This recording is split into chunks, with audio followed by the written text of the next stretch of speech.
이 민수기 2장 자세히 보면은 바로 여기에서는 하나님께서 이제 이스라엘 백성들이 어떻게 진을 치고 또 어떻게 행진하여 나아가는지에 대해서 지금 보여주고 있어요. 자, 이것을 통해서 우리는 무엇을 보아야 되냐면 하나님께서 정하시는 자리가 있다는 겁니다. 하나님께서 정하시는 자리가 있다. 한번 따라해볼까요? 하나님께서 정하시는 자리가 있습니다. 자, 여러분 잘 아시는 것처럼 광야는 어떤 곳입니까? 광야는 질서가 있어요, 없어요? 질서가 없어요. 광야는요, 혼돈하는 곳입니다. 마치 어느 것을 보는 것 같으면 창세기 1장을 보는 것 같아요. 하나님이 이 땅을 창조하시기 전의 모습이 어떻다고 했습니까? 땅이 혼돈하고 공허하며 그렇게 말하고 있죠? 바로 그것이 광야의 모습이었다는 거예요. 공허합니다. 뭔가가 없죠? 무질서하다는 거예요. 사막에는요, 모래바람이 있는데 이 모래가 있지만 바람이 확 불면은요, 지형이요, 하루에 몇 번씩 바뀌어요. 그러니까 길을 잡을 수가 없는 거예요. 아, 저쪽으로 가면 길이겠지 하는데 어느 순간에 보면 산이 생기고 있고, 어느 순간에 보면 또 그 산이 사라져 있고, 그런 것이 이 사막, 광야이기 때문에 광야를 가다 보면 결국 어떻게 돼요? 길을 잃어버리기가 쉽다는 것이죠. 그럴 때 우리 하나님은 어떤 하나님이십니까? 바로 그런 광야 같은 그 세상 속에서, 혼돈한 세상 속에서 뭘 세우셨어요? 질서를 세우셨다.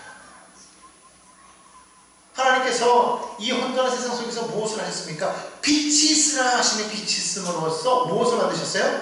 낮과 밤을 나누었다고 그렇게 말하고 있어요. 그러니까 하나님은 질서의 하나님이시다. 그 하나님께서 오늘 하시는 말씀이 뭐냐면, 오늘 우리가 읽었던 그 본문을 보면 각자의 자리를 지키되 성막 중심으로 서라고 말씀하고 있다는 거예요. 오늘 2절에 보니까 그렇게 말하죠. 이스라엘 자손은 각각 자기 진영의 군기와 자기 조상의 가문의 기업에 때 진을 치되 회막을 향하여 사방을 치라, 그렇게 말하고 있죠. 그러니까 하나님께서는요, 각자에게 주어진 자리가 있다는 거예요. 근데 그 자리 속에서 중심을 어디로 향하라? 하나님께로 향하라고 그렇게 이야기하고 있다. 이것이 민수기 2장에서 말하는 핵심이에요. 오늘 그렇기 때문에 하나님의 백성들이 어떻게 진을 치며 어디에 서야 할지를 아는 것이 필요하다.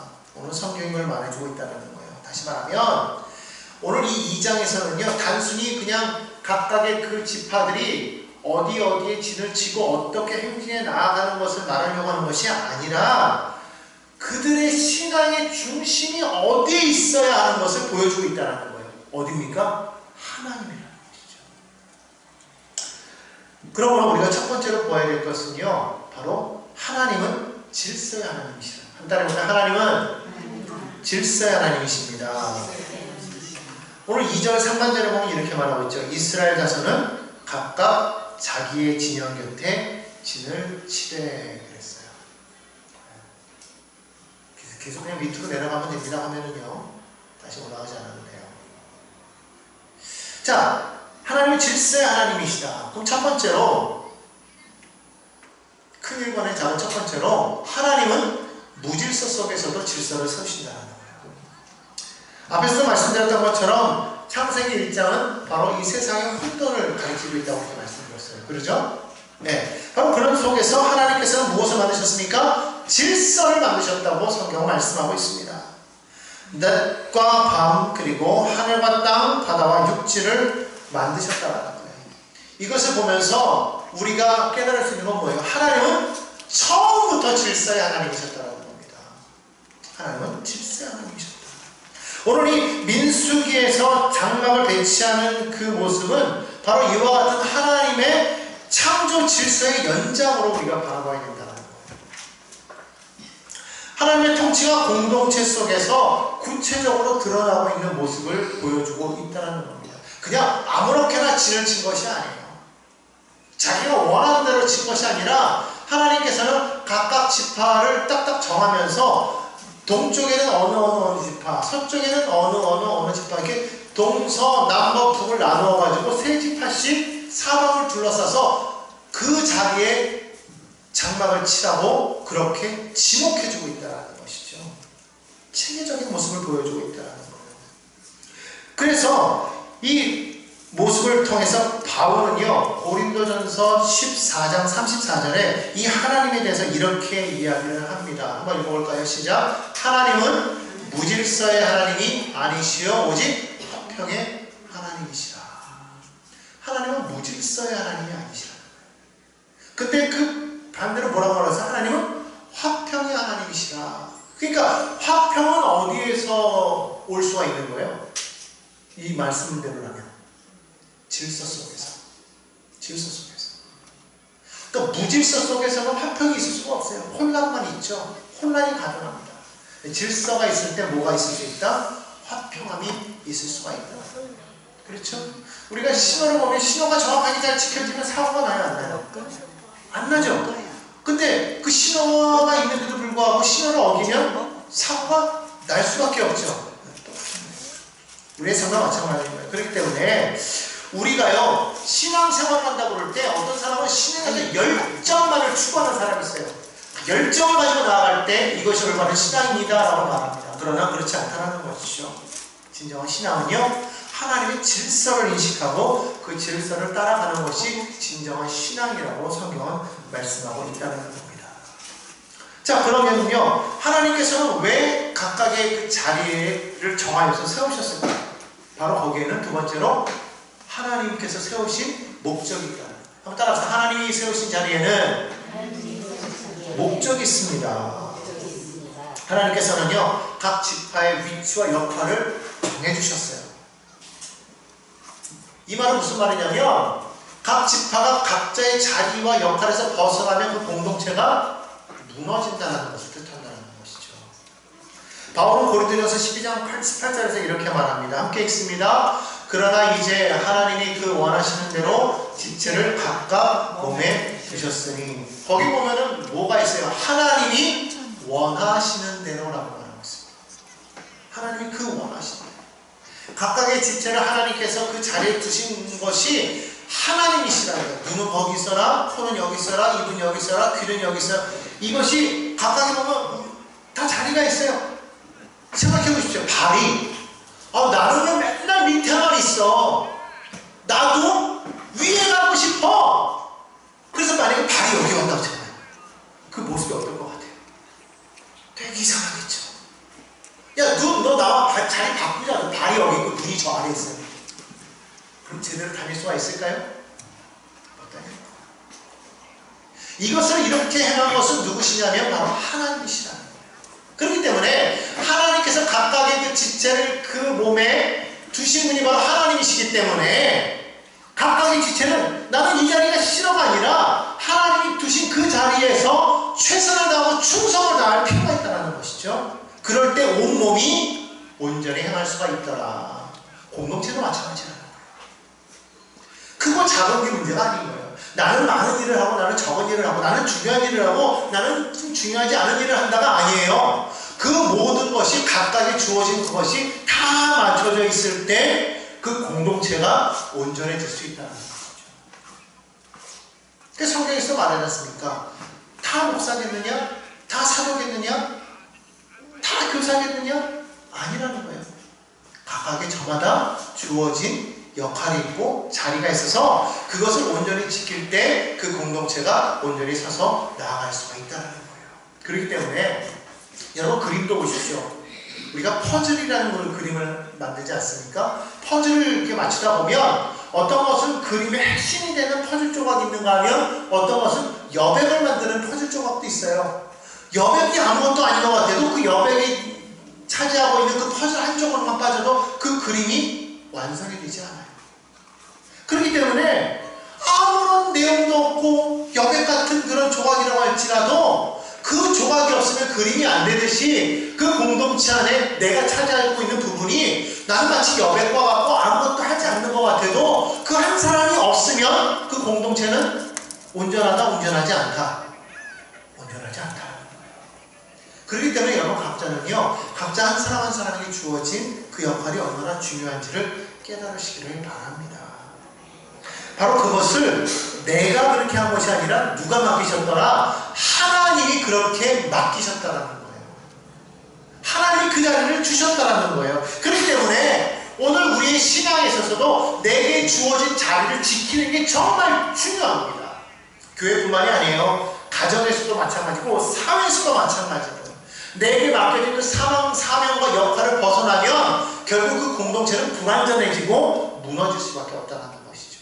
그러므로 여러분 각자 한 사람 한 사람이 나는 뭘까? 나는 부족해, 나는 연약해 이렇게 말씀하지 마시고 나는 부족해도 연약해도 나에게 주신 하나님의 자리가 이것이니 나로 인하여서 여기가 완전해진다 이런 생각을 하시면 그것이 하나님께 영광일 줄로 믿습니다.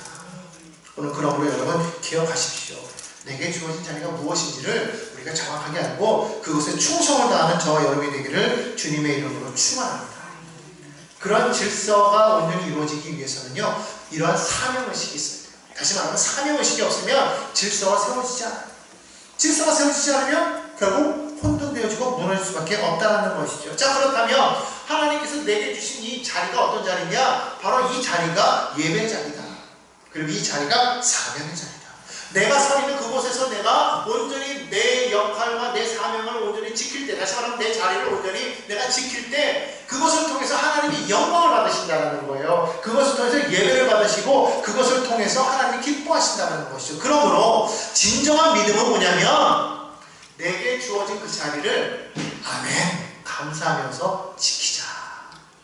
그럴 때 하나님께서 우리를 온전한 공동체로 만들어 가신 줄로 믿습니다. 자, 큰 두 번째로, 그렇다면 신앙의 중심은 무엇일까요? 신앙의 중심은 바로 하나님이라는 거예요. 오늘 여기 본문에서는 신앙의 중심이 어디였어요? 회막이죠. 그 회막은 곧 하나님이 임재하시는 곳이기 때문에 바로 하나님을 뜻하는 것이죠. 그래서 우리 신앙의 중심은 어디다? 회막, 즉 하나님이라고 성경은 말씀하고 있습니다. 자, 2절 하반절 한번 볼까요? 한번 읽습니다. 시작. 회막을 향하여 그 사면으로 치라 하십니다. 각각의 진을 치라고 말씀하시면서 중심은 어디로 향하라고 말하고 있어요? 회막을 향하라고 말합니다. 회막을 향하라. 회막을 향해서 사방으로 진을 치게끔 그렇게 말씀하셨다는 것이죠. 왜? 바로 거기에 하나님이 임재하시기 때문에. 그러므로 우리는 눈을 들어서 어디로 가야 되냐면 하나님이 계신 곳을 바라봐야 돼요. 내가 눈을 들어 산을 보니 나의 도움이 어디서 올고 나의 도움이 천지를 지으신 여호와 하나님께서요.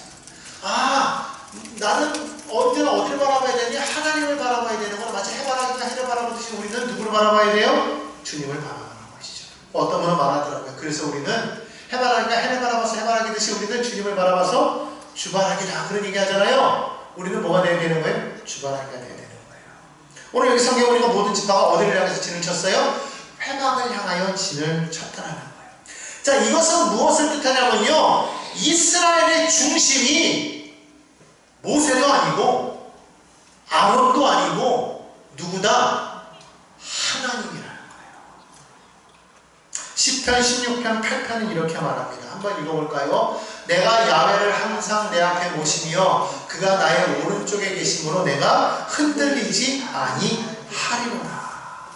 지금 이 시편 기자는 뭐라고 말하고 있어요? 내 앞에 누구를 모셨다고요? 하나님을 항상 모셨더라. 항상 하나님 앞에 모셨더라. 늘 하나님만 바라보고 있더라. 그러니까 다시 말하면 이 시편 기자의 중심에는요 하나님이 있는 거예요. 그러니까 교회도 마찬가지인 거예요. 교회에 오는 사람들이요 무엇을 바라봅니까? 여러분 무엇 때문에 교회에 오십니까? 좋은 프로그램, 아니면 목회자의 설교, 아니면 찬양, 아니면 어떤 여러가지 여기서 주는 여러가지 무슨 음식들, 아니면 사람들을 만나기 위한 교제, 어떤 걸까요? 그것도 물론 다 필요하고 다 중요한 것이죠. 하지만 그 가운데 하나님이 빠져 계신다면 거기는 교회가 아니라, 교회의 중심은 뭐냐? 프로그램도 아니고 오직 하나님. 그 하나님 어떤 하나님? 임마누엘 하나님, 항상 나와 함께 계신 하나님. 그러므로 교회가요 하나님 중심이 되고, 가정이 하나님 중심이 되고, 사회가 하나님 중심이 될 때 그 공동체는 흔들리지 않아요. 오늘 시편 기자가 말하잖아요. 하나님이 늘 나의 오른편에 계시니 내가 흔들린다 안 흔들린다? 흔들리지 않는다. 아멘. 오늘 여러분 우리가 살아가는 동안에 인생에 여러 가지 많은 문제가 다가올 때 흔들리는 사람이 있어요. 왜 흔들릴까요? 하나님을 바라보지 않기 때문에 그런 거예요. 하나님을 바라보지 않고 자꾸 환경을 바라보고 사람을 바라보니까 흔들리죠. 베드로가 밤사경에 물 위로 걸어오신 예수님을 바라보고 이렇게 얘기합니다. 주시거든 나로 걸어오라 하소서. 그때 예수께서 오라 하시니 베드로가 용기를 내어 물을 딱 디뎌서 섰어요. 그러고 물 위를 걸어갔어요. 자, 주님을 바라볼 때는요 베드로도 물 위를 걸었다는 거예요. 그런데 순간 바람이 휘 불면서 베드로의 뺨을 싹 스치고 지나가니까 순간 베드로가 깜짝 놀라서 바라보니 자기가 지금 어디 있어요? 시커먼 물 위에 있는 거예요. 순간 뭐가 들어왔어요? 두려움이 들어와요. 어떻게 됐습니까? 물속으로 빠져들어갔다. 주님을 바라보던 시선은 환경을 바라보니까 환경 속으로 빠져들어간다. 주님께서 그를 건져 올리시기 위해서 하시는 말, 믿음이 적은 자여 왜 의심하느냐고 했어요. 결국 의심이라는 건 뭐예요? 주님 바라보지 않고 환경 바라보는 것이 의심이에요. 결국 그것이 우리를 환경 속으로 빠져들게 합니다. 그러므로 오늘 우리는 끊임없이 누구를 바라봐야 돼요? 하나님만을 바라보는 그런 믿음의 삶이 되어야 될 줄로 믿습니다. 하나님 중심이 될 때 공동체가 흔들리지 않죠. 만약에 그 공동체 중심에 대한 이 하나님, 즉 다시 말하면 회화, 즉 예배가 사라지면 어떻게 될까요? 결국 그 공동체는 무너질 수밖에 없어요. 회막이 사라지면요, 예배가 사라지면 그 자리에 뭐가 서는지 아십니까? 인간의 욕망이 들어오게 되어 있어요. 인간의 욕망이 들어오면요, 사람은 망해요. 이 세상에 빈 공간은 없어요. 그렇죠? 진공인 상태에서는 아무것도 살 수가 없잖아요. 근데 뭔가가 빠지면 그 자리는 항상 차게 되어 있어요. 그렇죠? 우리가 보이지 않아도 빈 공간에는 공기라는 게 차 있잖아요. 공기를 빼버리면 그 안에 있는 모든 생물은 죽어버리고 맙니다. 그렇기 때문에 항상 빈 공간이 없어요. 다 채워지게 마련입니다. 그 채워진 공간, 예배가 빠지는 그 순간에 거기에 뭐가 들어와요? 욕망이 들어와요. 결국 그 욕망은 어디서부터 와요? 사단에게서부터. 그렇기 때문에 오늘 여러분이 우리가 예배를 우리가 놓쳐버리면 결국 우리는 그 욕망으로 말미암아 무너질 수밖에 없어요. 그러므로 여러분 항상 중심은 사람이 아니라 하나님이라는 것을 꼭 기억하시기를 바랍니다. 자, 두 번째로 그러면 그 하나님의 중심은 뭐다? 예배라는 거예요. 자, 계속 넘어가 주세요. 자, 하나님의 중심은 뭐라고요? 곧 예배 중심이라. 우리가 이 회막을 하나님이 거하는 장소라고 아까 말씀드리지 않았습니까? 하나님의 임재가 있는 곳, 다시 말하면 예배의 자리가 있는 거예요. 그렇다면 우리가 하나님 중심이 되려면 우리 안에도 뭐가 필요하다는 거예요? 이 예배의 중심이 되는, 예배의 자리가 되는 회막이 필요하다라고 말씀을 드릴 수가 있습니다. 요한복음 4장 23절에서 예수님께서는 이렇게 말씀하셨어요. 함께 읽습니다. 아버지께 참되게 예배하는 자들은 영과 진리로 예배할 때가 오나니 곧 이때라. 아버지 하나님 앞에 예배하는 자들, 다시 말하면 하나님이 찾으시는 자들, 바로 그들이 곧 우리가 될 줄로 믿습니다. 우리 안에 예배가 살아있어야 되는 거예요. 다시 말하면 예배가 있을 때 우리는 온전하게 살 수 있어요. 반대로 예배가 흔들리면 삶도 흔들릴 수 있다는 것이죠. 그러므로 오늘 여러분의 삶의 예배를 온전히 세우시기를 간절히 소망합니다. 예배가 바로 서야 중심이 바로 잡히는 거예요. 오늘 많은 사람들이요, 가장 많이 보는 게 뭐예요? 가장 많이 보는 거. 뭐 많이 보죠? 뭘 많이 보여요? 그렇죠. 핸드폰. 이걸 손에서 놓는 법이 거의 없어요. 요즘 사람들은 이 핸드폰이 손에서 떨어지면 불안함을 느낀대요. 오죽했으면 핸드폰 중독에서 벗어나려고 사람들이 가끔씩 핸드폰 디톡스라고 그래가지고 핸드폰을 안 보는 시간을 갖기 위해서 이거를 상자 속에다 넣고 잠궈놓고 그리고 몇 시간 동안 안 보기를 하잖아요. 금단 증세가 생긴다는 거예요. 막 보고 싶어가지고. 여러분 어떻습니까? 하루에도 몇 번씩 핸드폰을 보잖아요. 이게 손에서 떨어지면 불안하고 그러잖아요. 핸드폰 없이 길 밖을 나가보신 적 있으십니까 요즘에? 핸드폰 없이 나가면 불안하죠. 다시 말하면 핸드폰이 지금 우리 삶의 중심 속에 들어있다는 거예요. 내 일상 속에서 핸드폰을 보면서 계속해서 이걸 가지고서 뭘 해가는 그게 이제 내 안을 꽉 사로잡고 있다 보니까 어느 순간에는 핸드폰으로 바라보는 것보다 하나님께 나아가는 시간이 점점 줄어들어요. 내 일상 속에서 하나님과의 교제하는 시간이 사라져버리고 계속해서 여기 올라오는 새로운 무슨 SNS를 통해서 올라오는 여러 가지 많은 영상들을 바라보면서 킬킬대고 웃고 또 뭐 정보를 얻고 뭐 여러 가지 많은 시간을 하나님 중심의 삶이 사라져버렸다는 거예요. 핸드폰 보는 시간은 그렇게 많아도 하나님 앞에 나와서 묵상하는 거, 기도하는 거, 말씀 읽는 시간은 점점 없죠. 오늘 여러분이요, 이거를 바꿔야 되는 거예요. 나는 지금 무엇 중심으로 살아가고 있는가? 무엇 중심으로 살아가고 있는가? 하나님 중심의 삶은요, 어디에서 사느냐가 아니에요. 어디에서 사느냐가 아니라 누구를 향하느냐예요. 여러분 지금 누구를 향하고 계십니까? 오늘 이것을 우리가 기억해야 될 줄 믿습니다. 자, 큰 세 번째로, 그러므로 질서와 중심은 공동체의 힘을 만든다. 질서가 세워지고 우리의 중심이 온전히 세워질 때 공동체가 강력한 힘을 얻게 된다는 거죠. 그러니까 질서와 중심이 중요하다. 하나님의 중심의 질서가 바로 이 광야를 이기는 힘이 되었다는 거예요. 하나님 중심의 질서. 오늘 우리가 가져야 될 게 뭐냐면 바로 이 하나님 중심의 질서라는 것이죠. 그러므로 작은 첫 번째로 이 하나님의 중심이 바로 공동체를 하나 되게 만든다. 한번 따라합시다. 하나님 중심은 공동체를 하나 되게 만듭니다. 에베소서 4장 3절 말씀입니다. 함께 읽습니다. 시작. 평안에 매는 줄로 성령이 하나 되게 하신 것을 힘써 지키라. 힘써 지키라. 각 지파는요, 자기 자리를 지키되 하나님을 온전히 바라봤다는 거예요. 중심을 지켰다는 거예요. 회복을 향해서 진을 쳤다고 하지 않았습니까? 오늘 성경에 나오는 것처럼 오늘 여러분들이요, 각 지파는요, 저마다 다 달라요.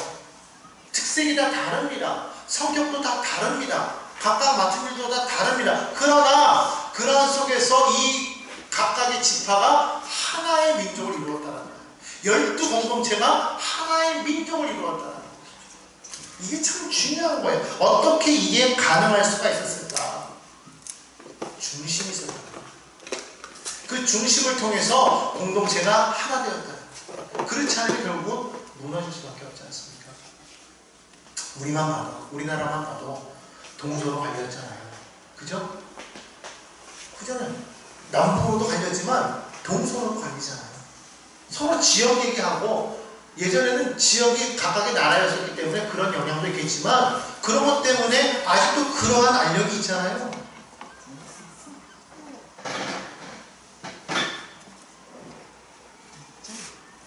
화목의 장소가 있어요. 우리나라도 그런 데가 있어요. 전라도와 경상도를 가로지르는 섬진강 화개장터. 무슨 말이에요? 너나가 없다라는 거예요. 경상도 전라도가 없다라는 거예요. 동서가 없다라는 거예요. 남북도 없어져야 되고, 이제 우리는 뭐가 돼야 되는 거예요? 서로 한민족이라는 그런 하나의 의식이 있어야 되는 거예요. 그 하나의 의식이 되어지기 위해서 여러분 얼마나 우리 노력하고 있습니까? 그런데도 불구하고 지금 그게 참 어렵잖아요. 하물며 여러분 보십시오. 12개로 나뉘어진 나라예요. 12지파란 말입니다. 그런데 그 지파가 지금 하나님 중심으로 뭐가 되어 있어요? 이스라엘이라는 강력한 하나의 민족을 지금 이루고 있다는 겁니다. 이것이 얼마나 놀라운 일입니까? 그렇다고 각각의 그 지파의 그런 특색이 다 사라져버렸습니까? 그렇지도 않아요. 각각의 지파는 각각의 자리를 지키면서도 동시에 하나님 중심으로 서니까 연합이 되더라는 거예요. 강력한 나라가 되더라는 겁니다. 교회도 마찬가지입니다. 저마다 자리가 달라요. 출신도 성분도 다 다릅니다. 배움도 다릅니다. 가지고도 다릅니다. 외모도 다릅니다. 성향도 다릅니다. 다 다릅니다. 하지만 서로를 인정할 때 하나가 될 수 있다. 강력해질 수가 있다는 것이죠. 여러분, 손이 눈을 대신할 수 있을까요? 눈이 발을 대신할 수 있습니까? 결국 그럴 수 없는 것이죠. 오늘 여러분 분명히 알아야 될 것은요, 공동체는 하나님 중심의 질서를 가져야 된다. 하나님 중심의 질서를 가질 때 그 공동체는 분열하지 않고 연합하여서 강한 힘을 발휘하게 될 줄로 믿습니다. 그래서 중심이 바로 서야 된다는 거예요. 중심이 바로 설 때 방향이 바로 선다. 따라가요. 중심이 바로 서면 방향이 바로 섭니다. 서로 간에 바라보는 중심이 다르면은요, 이게 서로 다를 수가 있잖아요. 이쪽에 있는 애는 동쪽을 바라보는데 옆에 있는 애는 서쪽을 바라보고 있으면 서로가 방향이 다르기 때문에 어때요? 하나가 될 수가 없죠. 중심이 있으면은요, 어느 쪽에 있든지 서로의 눈이 하나가 될 수 있는 거예요. 그렇기 때문에 방향이 같아질 수가 있더라고요. 그 방향이라는 것이 같은 곳을 바라보게 된다는 것이죠. 오늘 여러분들은 지금 어디를 향해 있습니까? 하나님을 향해 있을 줄 믿습니다. 이스라엘 백성이 회막을 향해 서 있었을 때 그들은요, 항상 하나님의 임재를 그들은 바라보았다는 거예요. 회막을 바라보니까 하나님의 구름이 그 위에 머무는 것을 바라봤고요, 하나님의 회막을 바라보니까 그 구름 기둥이 떠오르는 걸 바라봤어요. 그렇기 때문에 그들은 하나님의 구름이 회막에 내려오면 그 자리에 진을 쳤고, 하나님의 구름이 그것을 떠오르면 그들은 움직일 준비를 했다. 그들이 회막을 바라보지 않았다면 그들이 나아갈 수 있었을까요? 없었다는 거예요. 오늘 우리도 마찬가지입니다. 우리가요, 이스라엘 백성들처럼 하나님을 바라보고 하나님이 움직이시면 움직이고 멈추면 멈추는 그런 믿음의 신앙이 있어야 될 줄로 믿습니다. 그게 무슨 말이냐면 날마다 그 안에 거하라는 거예요. 예수님께서도 요한복음 15장 5절에서 이렇게 말씀하셨죠. 함께 읽습니다. 나는 포도나무여 너희는 가지라. 그가 내 안에 내가 그 안에 거하면 사람이 열매를 많이 맺나니. 나무는 그냥 그렇게 될 수 있는데요, 우리가 이처럼 되기 위해서는요, 사실 그냥 되는 게 아니에요. 엄청난 훈련이 필요해요. 어떤 훈련? 중심을 세우는 훈련. 우리가 매일매일의 삶 속에서 하나님이 내 중심에 설 수 있도록 우리가 그것을 훈련하지 아니하면 이것이 불가능하다는 것이죠. 근데 이게 내 힘으로 됩니까? 안 돼요. 그렇기 때문에 우리가 늘 성령님께서 나의 도움이 되시기를 기도해야 되는 것이죠. 근데 그분은요, 우리 보혜사가 되기를 자청하셨기 때문에 우리가 기도할 때 이미 성령은요, 이미 우리 안에서 역사하고 계시더라는 거예요. 그렇기 때문에 여러분 기억하시기 바랍니다. 훈련이 중요하다. 그 훈련을 어떻게? 예수 중심의 신앙으로 훈련하자. 오직 예수. 우리의 삶의 방향이 세워지고 그럴 때 우리는 힘을 얻게 될 줄로 믿습니다. 자꾸 우리가요, 교회든지 가정이든지 직장이든지 사회든지요, 서로가 원하는 그 방향이 틀려지면은요, 결국 사공이 맞는 배가 산으로 가듯이 나라도 교회도 가정도 무너질 수밖에 없잖아요. 오직 우리는요, 예수 중심으로 서야 될 줄로 믿습니다. 그러기 위해서는 예배가 중심이 돼야 돼요. 기도가 중심이 돼야 돼요. 말씀이 중심이 돼야 돼요. 복음이 중심이 돼야 될 줄로 믿습니다. 그렇게 되면 이 광야 같은 세상 속에서도 우리는 흔들리지 않아요. 그리고 올바른 방향으로 나아갈 수가 있습니다.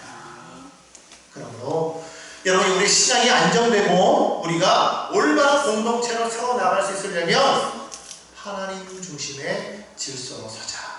그런 저와 여러분 되기를 간절히 소망합니다. 자, 그렇다면 결론을 맺어보겠습니다. 여러분은 어느 방향을 향해 서 있습니까? 한번 여러분 마음에 손 얹고 한번 생각해 보세요. 나는 어느 방향을 향해서 서 있는가? 누구를 향해서 서 있습니까? 이스라엘의 진영을 우리가 이 민수기 2장을 읽어보신 분은 알겠지만 그냥 단순한 배치, 지파의 배치처럼 보이지만 사실 오늘 말씀을 통해서 보면 이것은 결코 그냥 단순한 배치가 아니었죠. 하나님 중심의 신앙 구조였다는 거예요. 자, 그렇다면 오늘 내 마음은 무엇을 중심에 두고 있냐는 거예요. 여러분, 누구를 바라보고 계십니까? 혹시라도 이스라엘 백성이 회막을 바라본 것처럼 하나님 중심으로 서 있는 것이 아니라 내 생각, 아니면 내 욕망, 아니면 내 계획, 어떤 이런 것이 내 중심에 있지는 않을지 한번 생각해 보시기를 바랍니다. 하나님은 오늘도 이 민수기 2장을 통해서 우리에게 하시는 말씀이 있어요. 그건 뭐예요? 너희는 진을 치되 어디를 향해서 진을 쳐라? 회막을 향해서 진을 쳐라. 회막을 향해서 진을 쳐라. 우리가 하나님 중심, 회막 중심, 예배 중심으로 선다면 하나님께서는 이 광야 같은 현실 속에서도 우리의 걸음을 견고하게 하실 거예요. 그렇기 때문에 여러분의 가정, 교회, 삶의 방향을 하나님 중심으로 정렬하시기를 간절히 소망합니다. 바로 그럴 때 이 혼돈의 세상 속에서도 하나님의 질서와 평안이 임하게 될 줄로 믿습니다.